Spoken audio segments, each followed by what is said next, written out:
a big part of the advocacy around neurodiversity is to say, no. Different isn't less. It's just different. And there are so many beautiful strengths about it.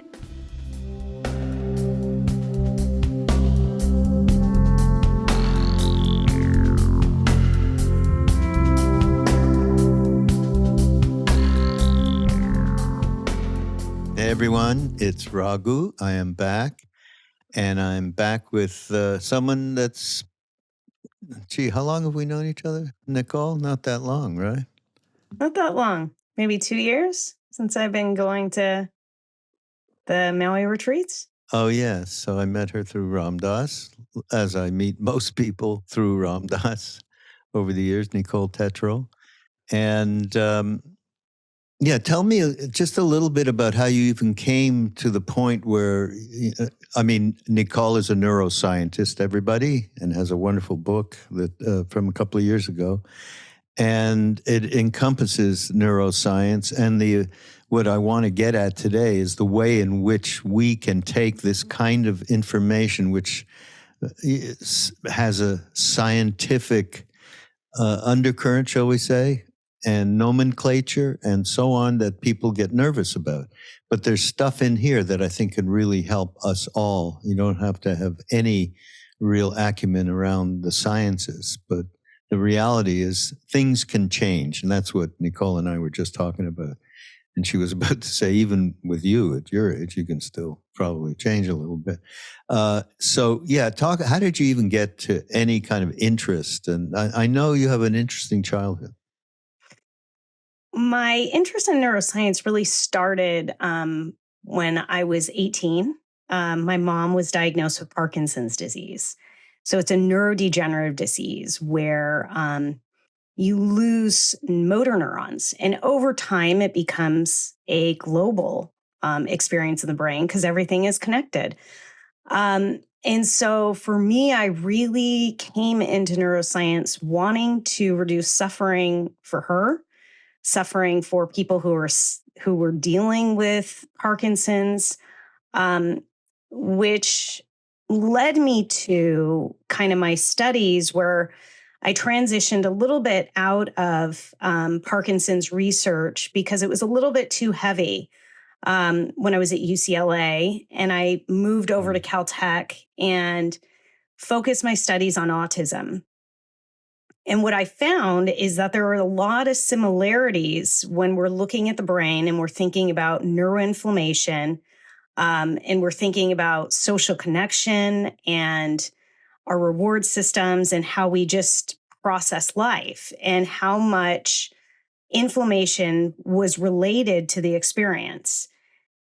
On top of it, at the same time, I was diagnosed with cancer myself when I was in graduate school. Oh, really? Oh, I didn't. Yeah. They told me.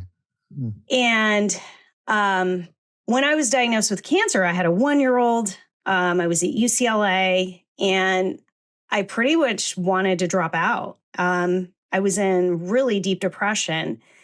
And I showed up and I landed in the psychologist's office, and they did a workup. And basically, when I said I was in this deep depression, they kind of like blew me off about it and said, I'm going to send you to a psychiatrist. I think you need medication. And I landed in the psychiatrist's office, and they did, I explained everything I was dealing with. And I was like, do you think I'm bipolar? Am I crazy? I started to believe it. And she looked at me, and it was like this doorway of compassion where she said, you're suffering. You're in this depths of suffering, and everything you're experiencing is absolutely normal. And I have 2 options for you. 1, I could start giving you medication to go to sleep to help you out. 2, we have UCLA Mark here, and I'd like you to start doing meditation. And that was really the doorway that started to transform my relationship with suffering, where going in it as a scientist, it was all about a fixing model rather than sitting with and bearing witness. And that became kind of really pivotal later on, because when my mother was in the very late stages of Parkinson's, and I had finished my PhD program and she had about 3 months left to live, and I declined academic positions to be with her and to sit with her and transition and become a science writer and a communicator, and really honor to her, because I felt like by the time like a scientific study happens, it takes about 7 years before the public even knows. And so I really wanted to be able to be that doorway for people to use what they needed from scientific information, and communicate that, as well as like let go of what doesn't work for you. And so it was a big shift in my life. And when that happened I was still at that time suffering from a lot of anxiety. Like my fear circuitry was just on fire. Is this related to the cancer? It was related to my mom dying. So death in a different way, right?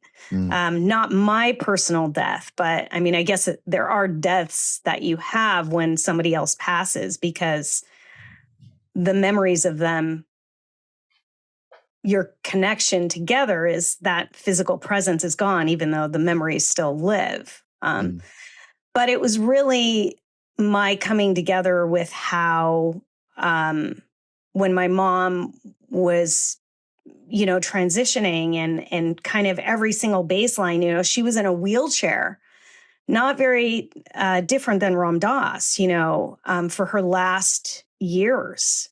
And there were so many different baselines being her daughter that I had to come to terms with that, I'm not going to hike with her again. I'm not going to, be able to do certain activities. An amazing thing we got to do was swim in a pool, where she was weightless. But one thing that I always would do was take her food. I would visit her and bring her meals. And this one time I was just nervously, preparing food for her. And at the time I was in graduate school, very restricted budget, but I would go all out and get her kind of the nicest food I can get her. And I was in the kitchen and I just remember nervously preparing it and her saying, stop, just sit and hold my hand.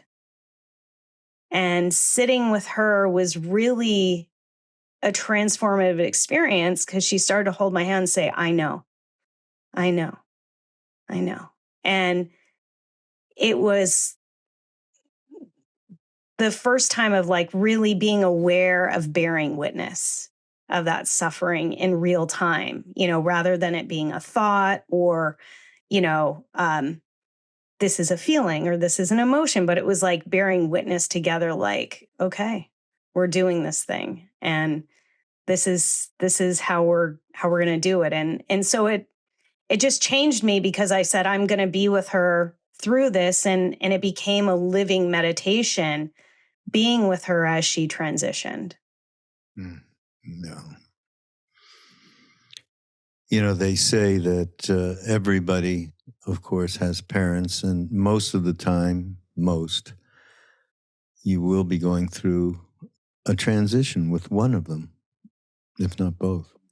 And that opportunity is humongous in terms of relating with death, birth, and the, complete, absolute rule of thumb, which is impermanence. And then you can start to live with it, well before you're going to go through the bardos. So that's pretty amazing, Nicole. Yeah. And I love what you said, though, how it's this layering of impermanence, and that also remembering to be present, right? Like how we have these doorways and these opportunities, and we don't really know all the lessons and the why our parents are our parents, but it does create who we are. And like even scientifically, when we think about ancestors, Mm. their DNA imprints of different types of trauma, come into our physiology, and just how that all plays. Sorry, I didn't mean to be like so heavy when we first sat down. No, It wasn't like I became a neuroscientist because. So no, yeah, I've always no, it's been a all little good. heavy. No problem. But no, I am really interested in the imprinting, DNA imprinting from ancestors and so on. And, do you know who Robert Svoboda is? Yeah. Yeah. Yes. So he's part of our community. But so he wrote these 3 books, Agora books, the left hand of God people from India. And they're amazing. I mean, a lot of it, he was real, period. You read these books and it's just incredible. The 3rd book is called The Law of Karma. And in it, he talks exactly about the past, the DNA of the past incarnations and so on, in a different way, in the way of karma that is being handed down and down and down and down, and you're absorbing, God knows, how many generations back or however that would work. Yeah. That would totally make sense, though, that DNA is karma. Like, we think of it as like biology Yeah, is right. So a separate thing than what manifests, from the spirit. I mean, it's just, this is our container this lifetime. And, there are sets of things that we'll take on. And I think it's, and it's also the ways that we can change our karmas too. We can, shift into greater compassion and awareness and, go through each of our lessons as well. yeah, well, that's what we want to talk about here. Now, neurodiversity. Yeah. Okay, so we need to get the most plain explanation of what this is, and what I'm looking forward to is being able to reconstitute the habitual patterns into something that's more, shall we say, productive in terms of getting free of, as it was told to us, kam, krodh, moh, lo, greed, lust, attachment. So there apparently is an opportunity for us, if we can realize it a little bit, that it is possible. Things can change. So tell us, how in the world can that happen? Well, you first asked about neurodiversity. Yeah. And Well, so, we're going to start there because it's premised on right? yeah. On that being the premise from which we can actually enact stuff, change, hopefully. Yeah. And well, neurodiversity encompasses about 1 in 5 people. So it's about 20% of the population. And that includes people that have different brain wiring, basically. A big part of my book that I argue a lot more about is the fact that, in fact, we're all unique individuals, that we each come in with our very own brain print. So, a really cool study that came out showed that when people were in a scanner, they looked at their brain and then they did this MRI. And in that, they did a very specific type of reconstruction and were able to parcelate out the brain in even better depth. So it offered about double the amount of uniqueness. And what they found is that they could match each brain with each individual. And so Raghu's brain prints are really different than Nicole's, even though we have, this gross structures that are very, we both have a frontal cortex. We both have, these areas in our brain, in our visual systems, but then at the same time, they're unique to the way we think and process. Later on, what scientists also found too, by putting kids in a scanner, that they, between ages like 7 to 23, they showed them a model for learning. And in that, they looked at 17 different brain networks. And what they found was each individual had a different network lit up to the way that they learned. So what I really get at, when I talk about neurodiversity, because there are absolute differences when we think about the way people think and process the world. And I really like to look at it through the lens of a strengths-based model rather than these are things we need to fix. Standard medical, research science always wants to find a way to say how people are different. And if you're different, therefore you're less than. And a big part of the advocacy around neurodiversity is to say, no, different isn't less. It's just different. And there are so many beautiful strengths about it. That's a byword for so much today. It's just different, right? Yeah. Around so many different issues. I just misspoke because I'm such a newbie to all of this. Really, what I was thinking about when I said, hey, we have the chance to change. I'm talking about basic change in patterns and so on, was the neural plasticity. Yeah. That is an encouraging thing. So let's talk about that. That there is a reality there is amazing. Yeah, we all have the ability for neuroplasticity. And in our life, we have these critical periods in our brain that allow for expanded brain growth. So a really cool thing is we know through development, you have critical periods for language. You have this plasticity that comes about in adolescence. And we know that even into our mid-30s, the area that we do for all our thinking and all our processing, that frontal cortex develops.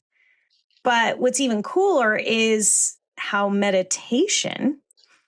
there's been practically over 16,500 papers that show the way that through different meditative practices, we can wire our minds and we can have neuroplasticity. And we have these windows of opportunities to wire our mind for kind of more equanimity, compassion. And specifically, we know how meditation really is a doorway into the part of our brain that's really important for social connection, communication, and developing these networks for greater trust and compassion for other people and for ourselves. Isn't that where some of us started doing some substances and we found the truth of what you're saying? Yeah. Back in Ram Dass being a central advocate there? Yes, absolutely. And that's what's going on now. I mean, it is so. I mean, the reality of treating PTSD and death and addiction and so on with entheogens and people who are really learning how to guide in therapy people that really need help, and it's working, is a pretty fantastic thing. Yeah. And the similarity that you have. So for example, when you think about meditation and like the phrase with Zen Buddhism, right, is that the beginner's mind. So like meditation, hallucinogenics provide a doorway for an opening of that critical period and that experience of that oneness.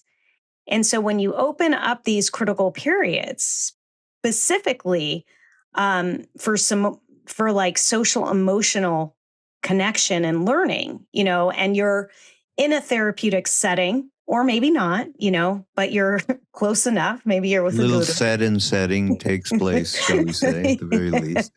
Yeah. And you kind of go in with the intention of knowing what you're going in for, and what neural patterns you want to rewire.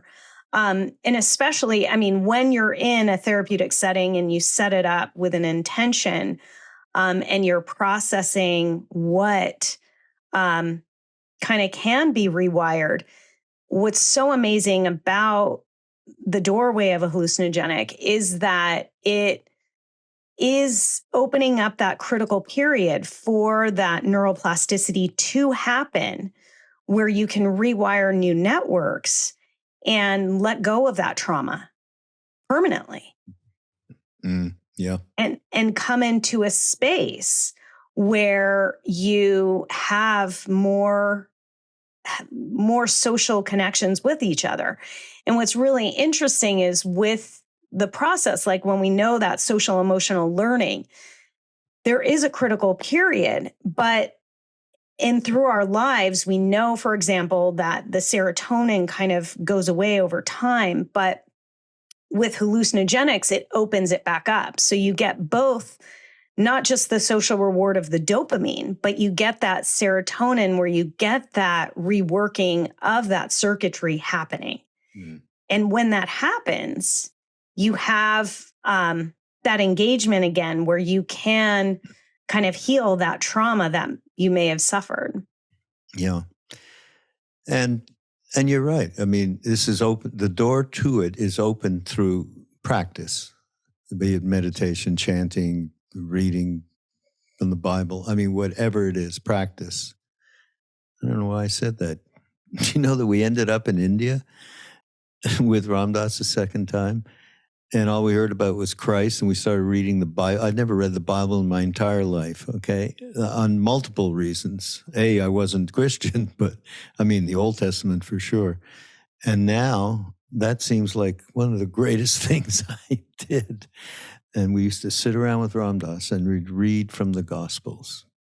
All the way back then. It's amazing.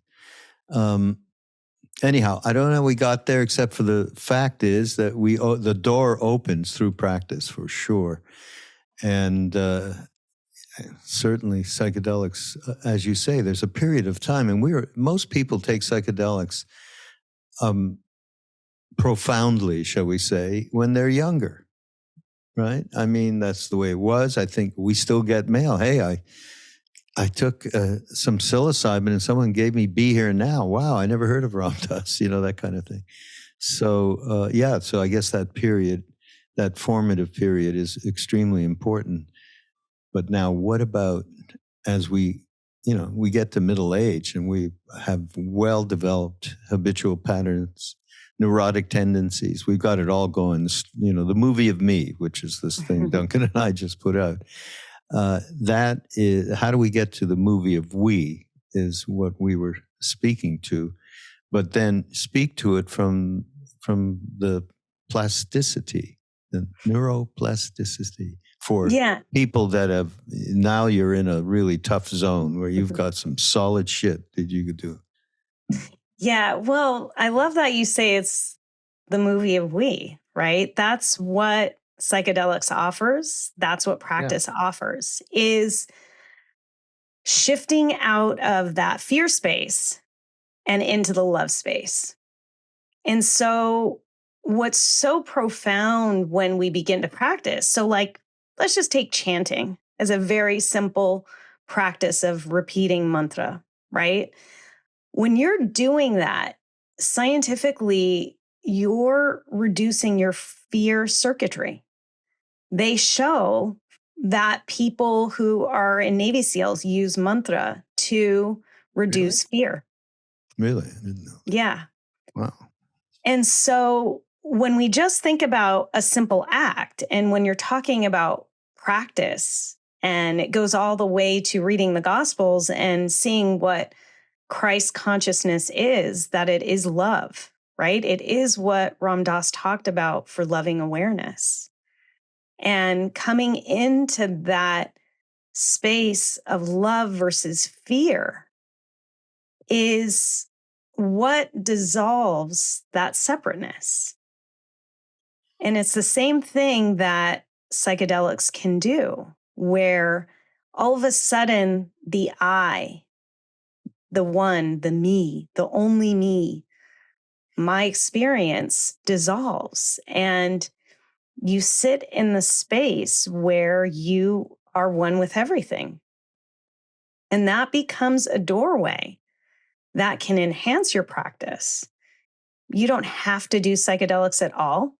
You can practice, and we know just through practice you can wire your mind and have positive neuroplasticity and change it. I mean, Sharon Salzberg talks about when she was doing, metta meditation for a month, right? And after a month, she was like, this just isn't working. And she spilled something and she said, oh, you idiot, Sharon. And then she caught herself and said, you're not an idiot. You're okay. And it's that catching ourselves. It's that remembering and letting go of that self-critical voice that is so hard on us all the time. And that's kind of what all of these practices do for our neuroplasticity is as we start to reduce that grip inside ourselves, all of a sudden that grip on other people, things don't matter as much. Yeah. Somebody being late, somebody making a mistake. All of a sudden it's, oh, we're in this together, and that muscle of compassion comes in. But, Sharon has an alter ego that she dumps all this shit on named Lucy. Oh, Lucy, what did you do there? What was that all about? Well, we need that. We need something to dump it, and that's okay. Someone to dump it into. That's so great. Talk about, you have one thing called mirror, but the mirror neuron system, this is actually quite important in terms of reflection and so on. So yeah, talk about that. Well, I mean, this is like pivotal, of everything you first did with Ram Dass, right? When you met him and you gaze into one another's eyes, and the whole exercise of eye gazing and looking and letting down those defenses. So scientifically, we know that we see each other in our minds. So there are these neurons in our brain called mirror neurons, and they activate every time we see somebody doing something we can imagine we're doing. So they're kind of the cornerstone of what you would call theory of mind. And when we think about that and somebody's suffering, right? And we have empathy, these neurons fire. And so the more in tune we are with others' experiences, the more awareness we have that is activated. And it's how we see one another, that you and I are one, in fact. And rather than, it dissolves a bit of that separateness, and we can have that interconnection more and more as we, like the Mirabai Bush's and Ram Dass's Just Like Me, right? The Just Like Me meditation is a direct reflection to activate the mirror neuron system and for us to see other beings suffer too, Yeah, well, empathy is, of course, immediately present. There's no way, unless you're a complete, there are many devastatingly wounded people in this world who have no relationship with outside themselves. Sure. But for the most part, that is true. We all have that deep down inside. And the development of it, in my mind, is through practice that turns from empathy into compassion, which is a more active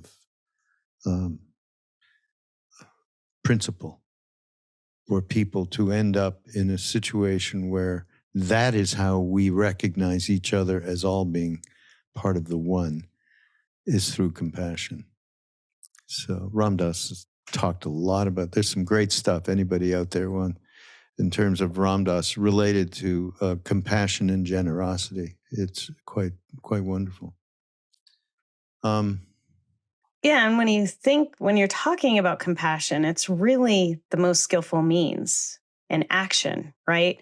A difference between empathy, a core difference between empathy and compassion for me is, the example like a child skids and hurts themselves, right? And has, bumps into a wall and they're crying.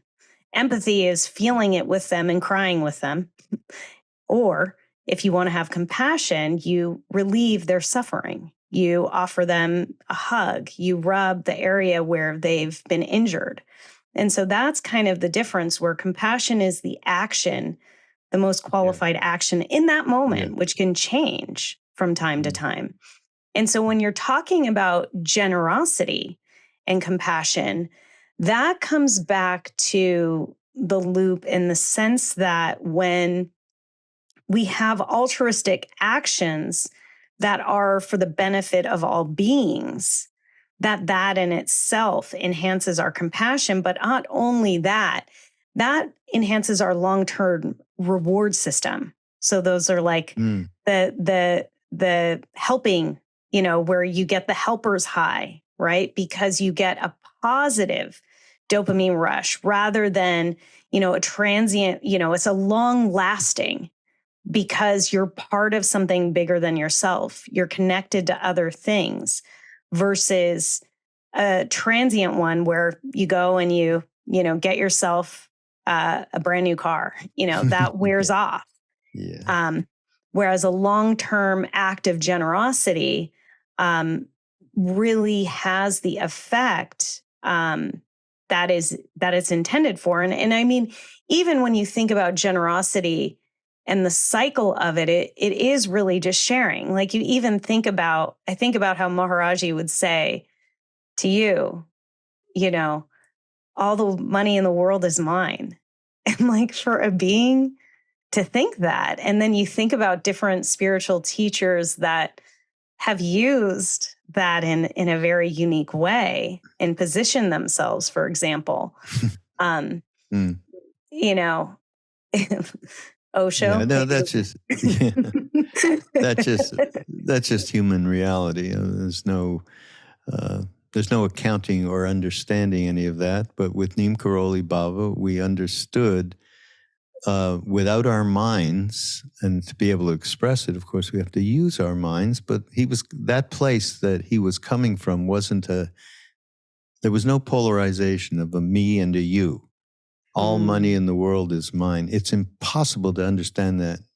Maybe if you are really lost your ego on acid, maybe you get a glimpse, and that's all you get is a glimpse. But I mean, I'm kidding. But the reality is, that's what the book I did with Duncan was the movie of me to the movie of we. And how do we get to the movie of we? Well, it was. And in the end, and we've had a lot of great, references to many different teachers, he, I, whatever. And in the end, it was Ram Dass. It was an excerpt I took. It's so beautiful. It was around generosity and compassion and the way those two tie together. Because when that is existent, even for a moment, you are no longer involved with the I, me, me, me.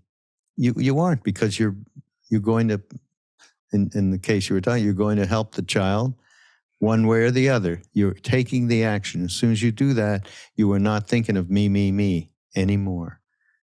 And you are in part of that incredible, infinite structure of the universe of souls. Or you can call them anything you want. Souls is just one word to identify that who we are, that is beyond these momentary excursions into an incarnation.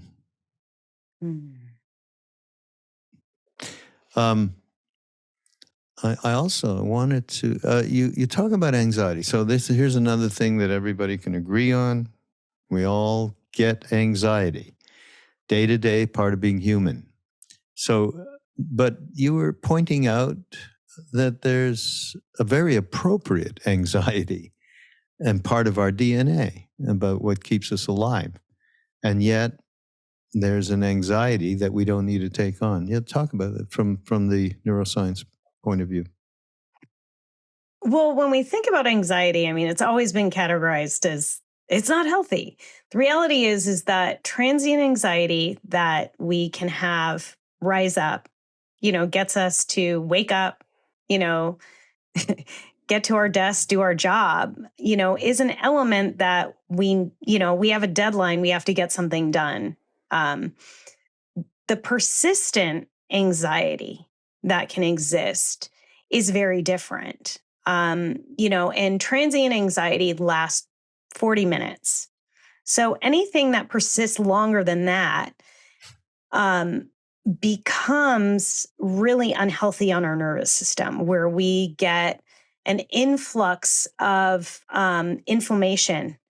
And that inflammation that we can have is not solely happening in our brain, but it's happening throughout our body, where we can experience, physical manifestations. We could get headaches, we can get backaches, wherever it kind of resonates in the body. And so when we think about anxiety and the relationship of the kind of world we live in, especially when we think about these global events that are occurring, when we think about, climate crisis, we can have our nervous system primed for the worst case scenario.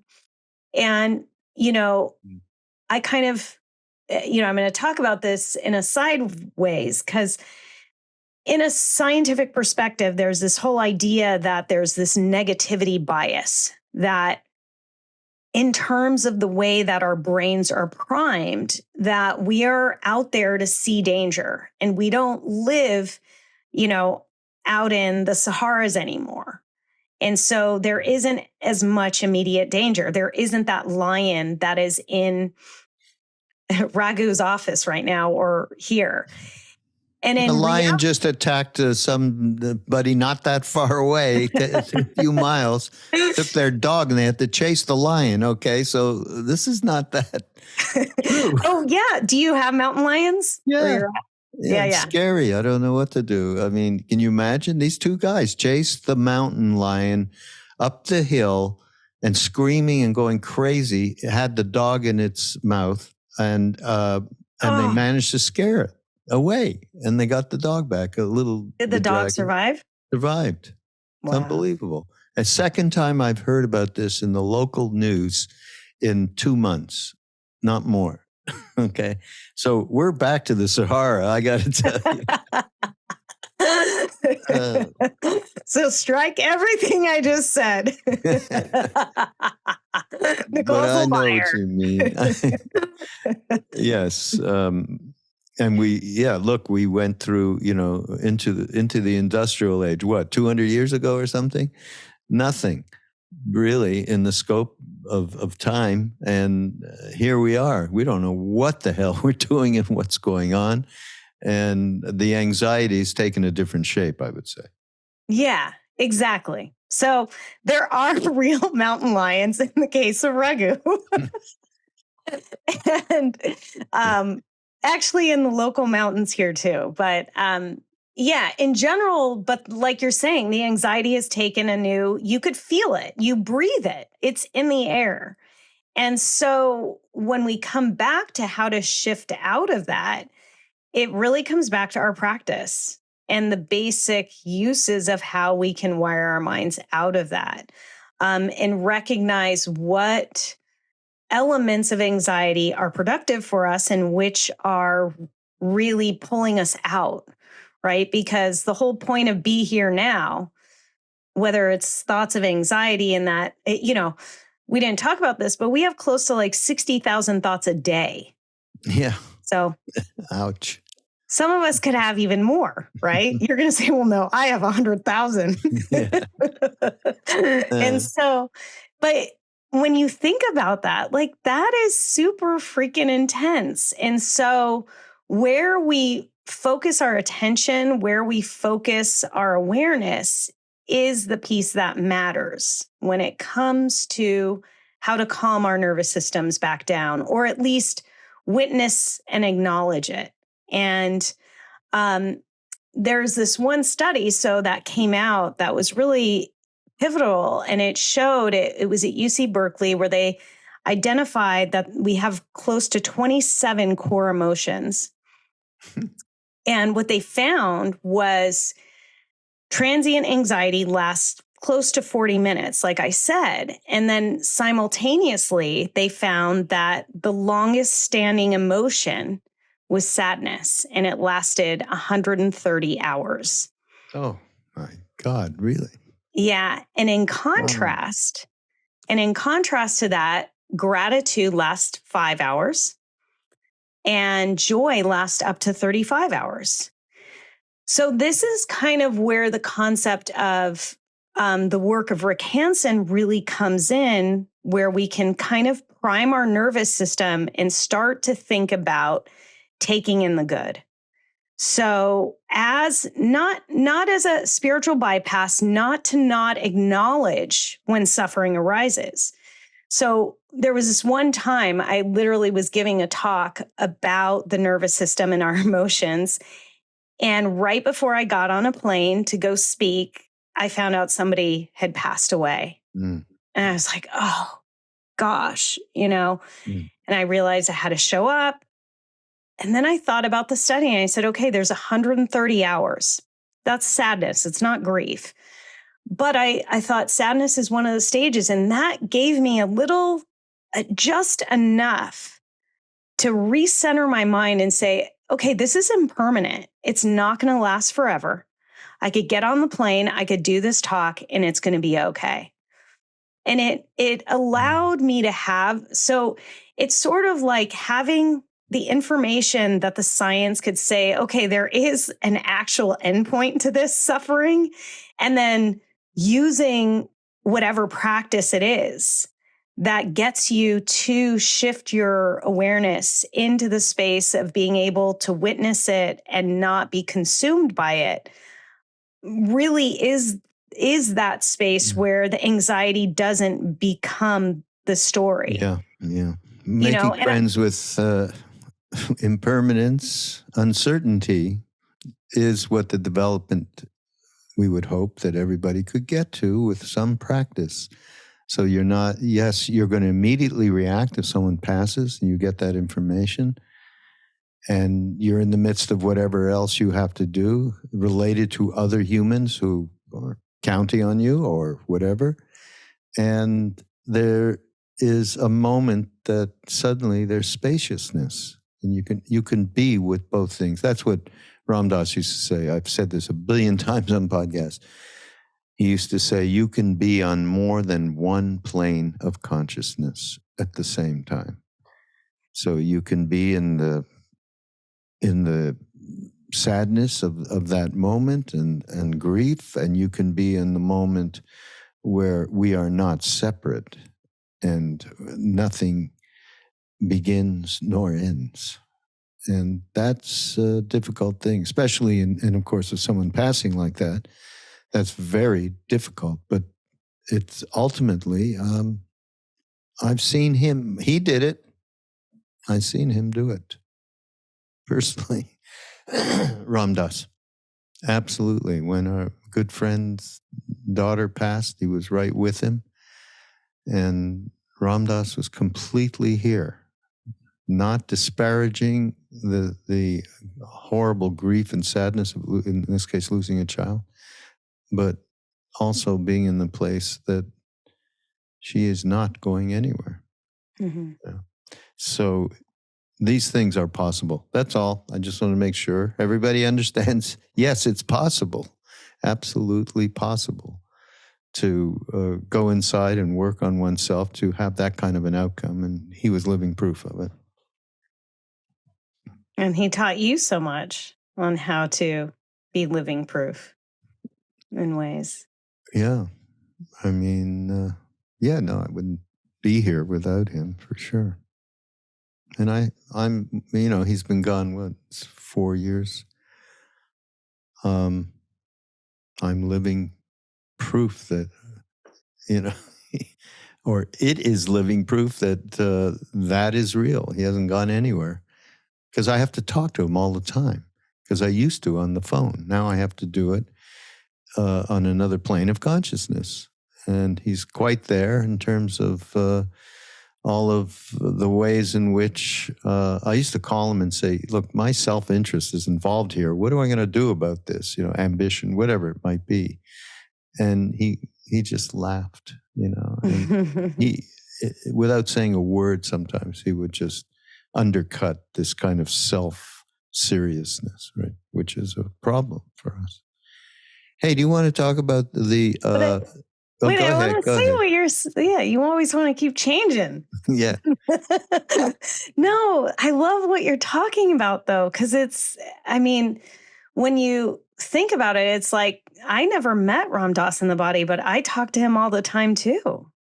And and he's so alive. He's alive through all the books, through all your podcasts, through all your teachings about him. Loving awareness is,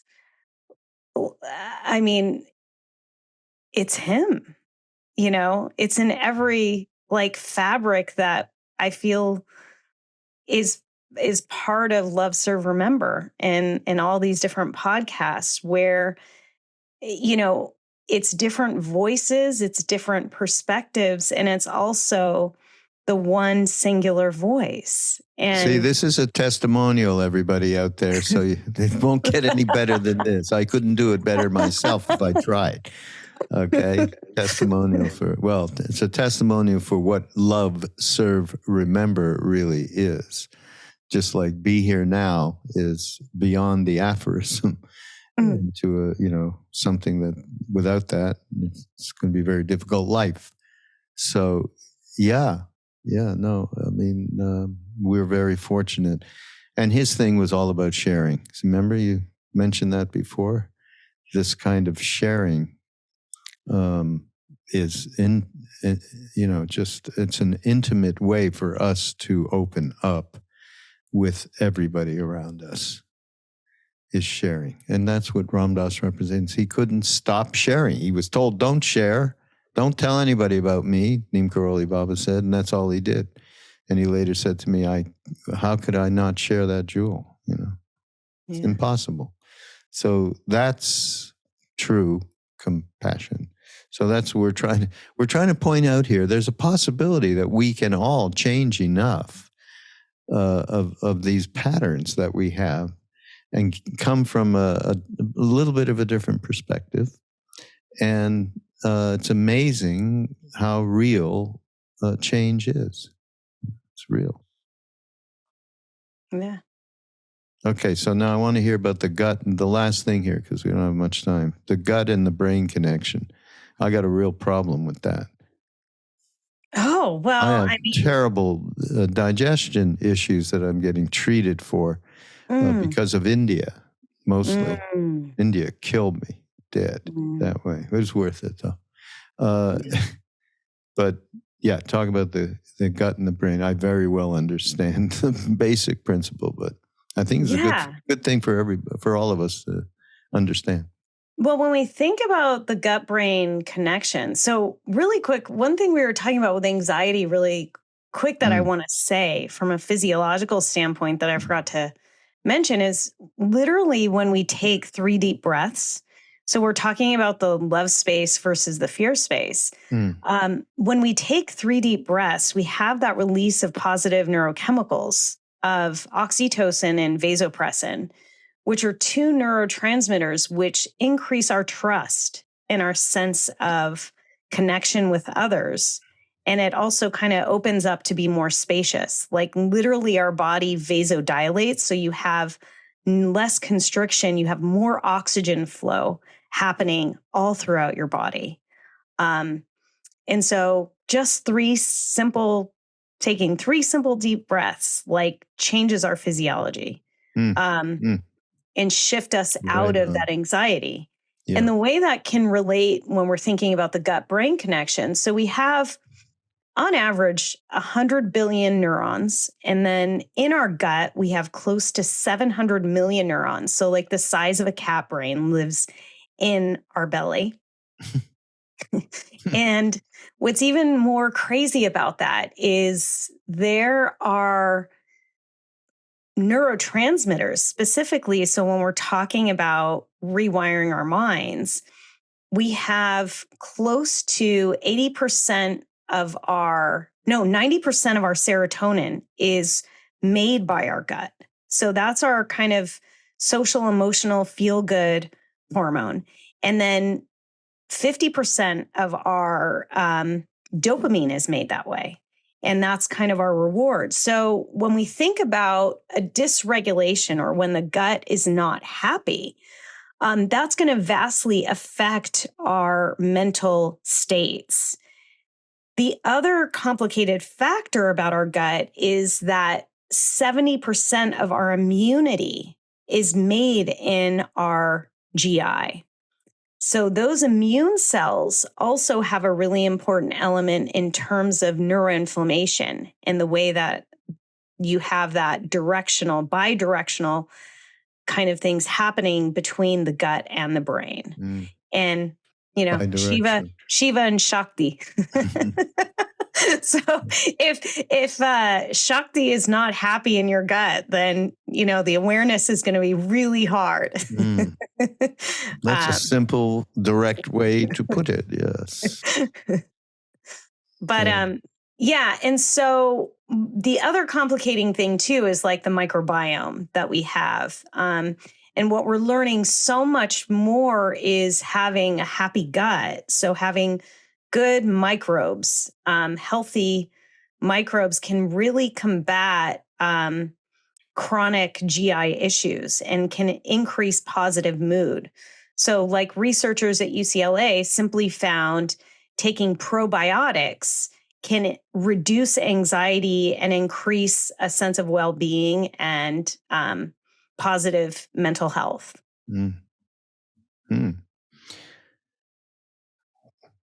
Food for thought. Huh? I like that. Yeah. There's a great thing. We can go out on this. You put a quote in here from Gandhiji. Mm-hmm.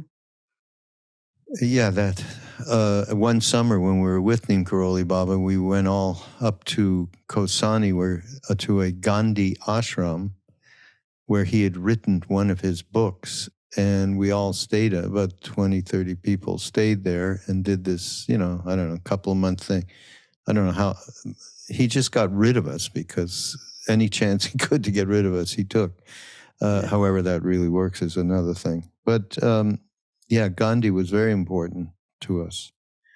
Your beliefs become your thoughts. Your thoughts become your words. Your words become your actions. Your actions become your habits. Your habits become your values. Your values become your destiny. I never, ever came across that. And it's so fantastic. Where'd you find that? Remember? I think it was in one of his books I was searching. Oh, yeah? Yeah. Oh, yeah. No, that's incredible. Hey, Nicole, thank you so much for being here. Thank you, Raghu, for having me. Absolutely. And the book is available, right? But we know we didn't do it, so it's all okay. Yeah, no. It's the story of we. I don't believe any of that. The book is available still, correct? Yeah. So on all major areas, wherever you. So we'll put a link to Amazon or whatever there. Yeah. And you'll let me know. And I'm going to have a study guide coming out later this year, and the audiobook is coming out. Study, did you say? A study guide, yeah. What is that? going to be? It's to kind of lead parent and educator and psychology groups on how to talk about these different things in school systems for advocacy for their children. Oh, that's great. Yeah. Good. All right. Well, whatever else you let me know, and we'll put it in the show notes. Everybody, you can go to BeHereNowNetwork.com/mindrolling, and we're put all the links and little surmisal of everything, so you can share that with everybody, and you can find out what else is up on the Be Here Now Network. We've got some surprising and wonderful new podcasts coming up. So yeah, get yourself signed on to the newsletter. That'd be good. And we shall see you next week. Thanks again, Nicole. Thank you. Thank you.